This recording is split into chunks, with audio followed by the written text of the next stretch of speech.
안녕하세요. 문헌회계사입니다.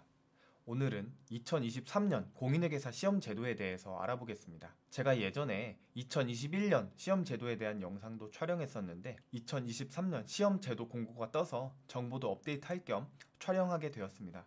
공인회계사는 흔히 KICPA, 줄여서 CPA라고 부르죠. Certified Public Accountant의 약자입니다. 회계사에 대해 알아보고 이제 열심히 준비해야겠다 생각하신 분들이 무엇을 어떻게 준비해야 할지 막막해 하시는 분들이 있을 겁니다. 그런 분들은 저와 같이 이 시험 제도가 어떻게 이루어져 있는지 알아봅시다.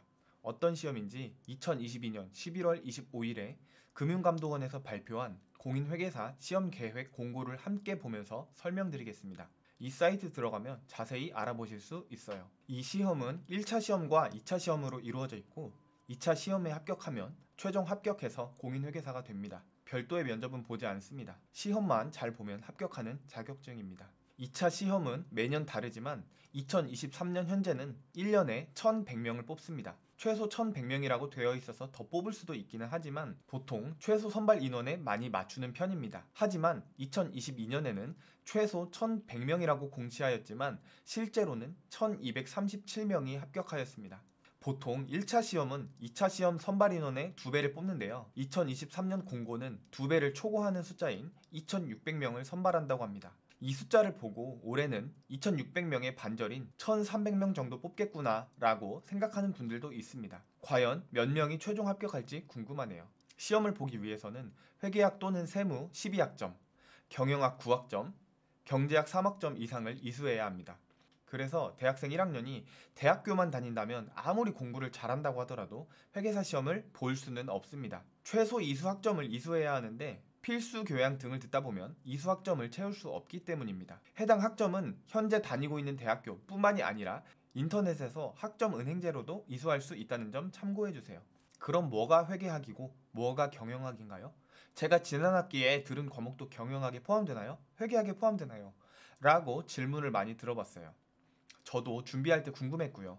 이것은 금융감독원 공인회계사 시험 홈페이지 들어가서 자료실 학점 인정 과목 검색에 들어가시면 해당 과목이 인정인지 불인정인지, 인정이라면 경영인지 회계 세무인지 명확하게 알아볼 수 있습니다. 꼭 검색해서 컨펌하는 습관 들이시길 바랍니다. 학점 이수를 하고 나서 영어 시험 점수도 필요합니다. 예전에는 시험 과목에 영어가 들어갔는데 현재는 시험별로 일정 점수 이상이 되면 시험 자격을 주는 패스 페일 형태로 운영됩니다. 아래 보시는 표와 같고 토익 기준으로는 700점만 넘으면 패스입니다. 만료된 시험 점수는 인정되지 않기 때문에 2021년 1월 1일 이후 실시된 영어 시험에서 취득한 성적만 인정됩니다. CPA 1차 시험과 2차 시험은 1년에 한 번씩만 볼 수 있는데요. 1차 시험에 합격하면 해당 해의 2차 시험과 그 다음 해의 2차 시험에 응시할 수 있습니다. 이걸 알고 1, 2번을 보면 올해 2차 시험을 볼 수 있는 사람은 올해 1차 합격한 사람, 작년 1차 합격한 사람이겠죠. 2차 시험 관련해서 공인회계사 시험은 특별한 구조를 가지고 있는데요. 바로 2차 시험이 부분 합격 제도라는 점입니다. 2차 시험은 5과목으로 이루어져 있는데요. 2년에 걸쳐 5과목을 합격하면 되는 시험입니다.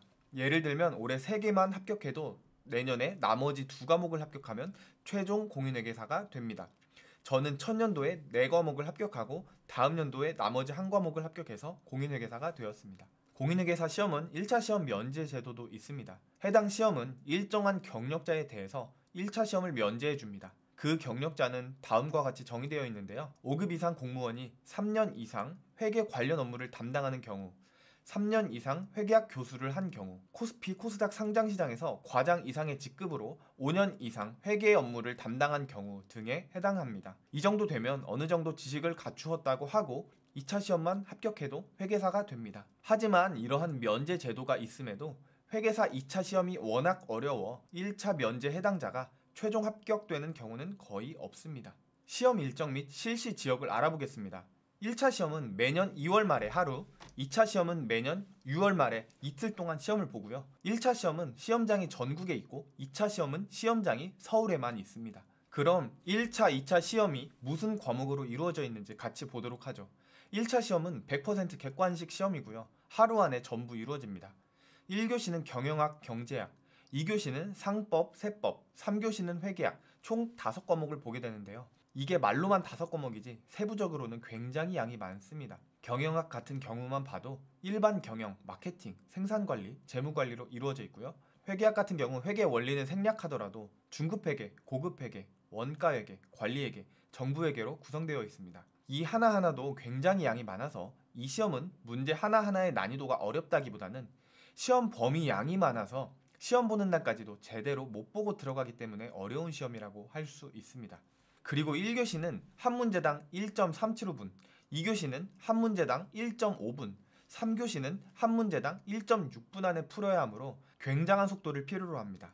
그냥 말 문제만 아니라 계산 문제도 포함되었기 때문에 굉장히 촉박한 시간이라고 보시면 됩니다. 참고로 2025년부터 공인회계사 시험이 대폭 바뀝니다. 1차 시험에 IT 과목이 추가되고 어음 수표법이 사라지고 외관법과 공인회계사법이 추가되며 2차 시험에는 고급회계 과목이 별도로 편성된다고 합니다. 새로운 과목을 추가로 공부하기 싫은 분들은 2025년 시험 개정 전에 합격하셔야겠죠? 법 관련한 시험은 다 마찬가지죠. 새로운 법이 추가되기 전에 붙어야 합니다. 예전에 외웠던 법도 개정되었는데 업데이트 못하면 문제를 틀리게 푸는 경우도 있을 것이고요.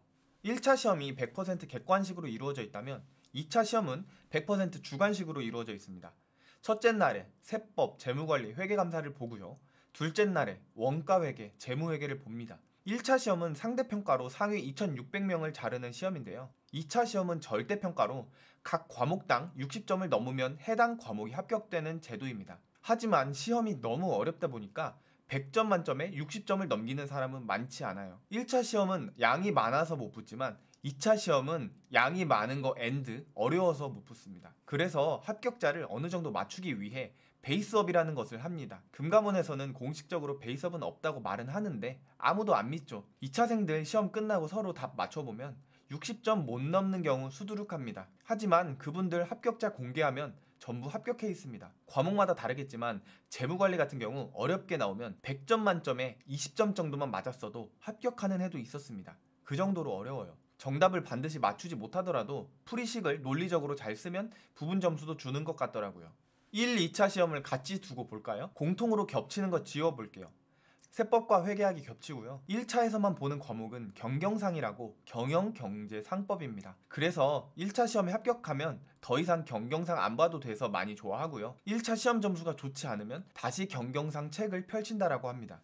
2차 시험에서만 보는 과목은 회계감사 하나 있습니다. 재무관리는 1차에서는 경영학의 일부로 포함되어 있었는데 중요하다 보니까 별도의 시험으로 나오고 원가회계와 재무회계는 1차 시험에서는 회계학 안에 포함되어 있지만 워낙 중요하다 보니까 2차 시험에서는 각각 시험을 봅니다. 응시원서 접수 기간은 다음과 같습니다. 매년 이 기간을 놓쳐서 시험을 못 보시는 분들도 조금씩 나오더라고요. 관심 있는 분들은 아까 설명드린 금융감독원 공인회계사 홈페이지에서 회원 가입하셔서 구체적인 정보들을 확인해 보셨으면 하네요. 오늘은 2023년 공인회계사 시험 제도에 대해 알아보았습니다. 제 유튜브 채널에 댓글을 달아주시면 제가 최대한 답변을 달아드리기 위해 노력하니 궁금하신 사항이 있으면 언제든 남겨주세요. 여러분들께 도움이 되겠습니다. 다음에는 더 유익하고 흥미로운 컨텐츠로 인사드리겠습니다. 시청해주셔서 감사합니다.